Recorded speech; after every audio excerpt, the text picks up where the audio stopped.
வணக்கம். வாங்க இன்னைக்கு பீட்ரூட் ஜூஸ் எப்படி செய்யறதுன்னு பார்க்கலாங்க.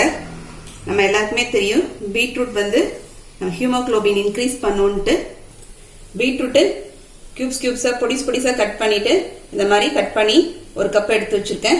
தேங்காய் துருவல் பாத்தீங்கன்னா ஒரு 3/4 கப்புங்க. டேட்ஸ் பாத்தீங்கன்னா ஒரு 8 டேட்ஸ் அளவுக்கு எடுத்து வச்சிருக்கேங்க. இப்ப எப்படி செய்யறதுன்னு பார்க்கலாம். குக்கர்ல இந்த பீட்ரூட்டை போட்டுடலாம். நமக்கு பீட்ரூட் வந்து பச்சையா அரைச்சோம்னா அதுக்குன்னு ஒரு மண் வாசனை இருக்கும், பச்சை வேல் அடிக்கிற வாசனை. அந்த வாசனை நமக்கு இப்ப இத மாதிரி வேக வச்சு பீட்ரூட் ஜூஸ் செய்யும் போது அந்த வாசனையே தெரியாதுங்க. நல்லா இருக்கும் குடிக்கிறதுக்கு இந்த ஜூஸ். குழந்தைங்க கூட விரும்பி குடிச்சிருவாங்க. இப்ப நான் தண்ணி சேர்த்துக்கிறேங்க. ஒரு 3/4 கிளாஸ் அளவுக்கு தண்ணி சேர்த்துக்கிட்டேன். ஒரு 5 விசில் கொடுத்து வேக வச்சு எடுத்துடலாம் அந்த பீட்ரூட்டை. இதுல நம்ம சுட தண்ணி விட்டுறலாங்க.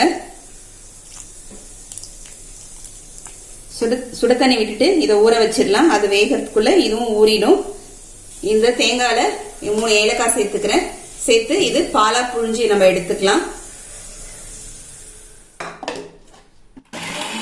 தேங்காவை பால் புழிஞ்சி நம்ம எடுத்து வச்சுட்டோங்க.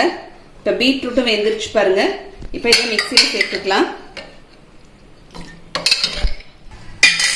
நம்ம இந்த ஊற வச்சிருந்த இந்த பேரிச்சம்பழத்தையும் இதுல தண்ணியோட சேர்த்துடலாங்க.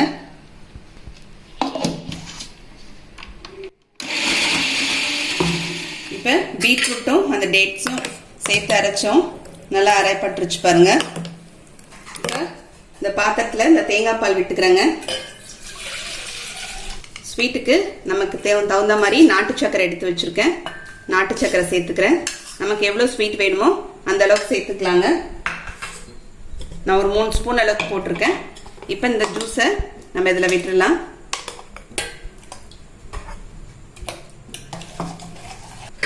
இந்த பீட்ரூட் வேக வச்சிருந்த தண்ணி இருக்குல்லங்க, அதை இந்த மிக்சியில விட்டு இந்த மிக்சி கழுவி அதிலே விட்டுறலாங்க. அந்த தண்ணியை வேஸ்ட் பண்ண வேணாம்.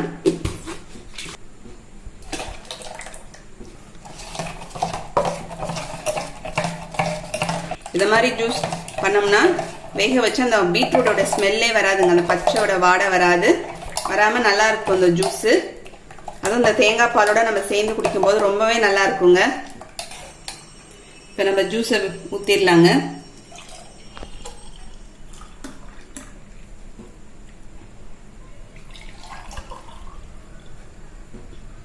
சப்ஜா சீட்ஸ்ங்க. இது இந்த மாதிரி இருக்கும். நம்ம சர்பத்துல எல்லாம் செய்ப்போம்ல அந்த சப்ஜா சீட்ஸ். இதுவும் உடம்புக்கு ரொம்ப குளிர்ச்சி, நல்லா இருக்கும். உடம்புக்கு அவ்வளோ இதுல மருத்துவ குணங்கள் இருக்குங்க. இதை வந்து நம்ம ஜூஸ் செய்யறதுக்கு ஒரு அரை மணி நேரத்துல இருந்து 1 மணி நேரத்துக்கு முன்னாடி ஊற வச்சோம்னா நல்லா அழகா இந்த மாதிரி ஜெல்லி மாதிரி அழகா ஊறிடும். இப்போ அதை இந்த ஜூஸோட சேர்த்துக்கலாம். இது ஆப்ஷனல் தான்.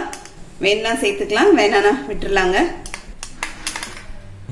இப்ப நமக்கு உடம்புக்கு ரொம்ப ஆரோக்கியமான பீட்ரூட் ஜூஸ் ரெடி ஆயிடுச்சு. நீங்களும் இந்த மாதிரி செஞ்சு பாருங்க. செஞ்சு பார்த்துட்டு எப்படின்னு கமெண்ட் பண்ணுங்க. இந்த வீடியோ பிடிச்சிருந்தா லைக் பண்ணுங்க. உங்க ஃப்ரெண்ட்ஸ்க்கும் ரிலேட்டிவ்ஸ்க்கும் ஷேர் பண்ணுங்க. மறக்காம சப்ஸ்கிரைப் பண்ணுங்க. கூடவே பக்கத்துல இருக்க பெல் பட்டனையும் பிரஸ் பண்ணிடுங்க. அடுத்த வீடியோல பார்க்கலாம். தேங்க்யூ.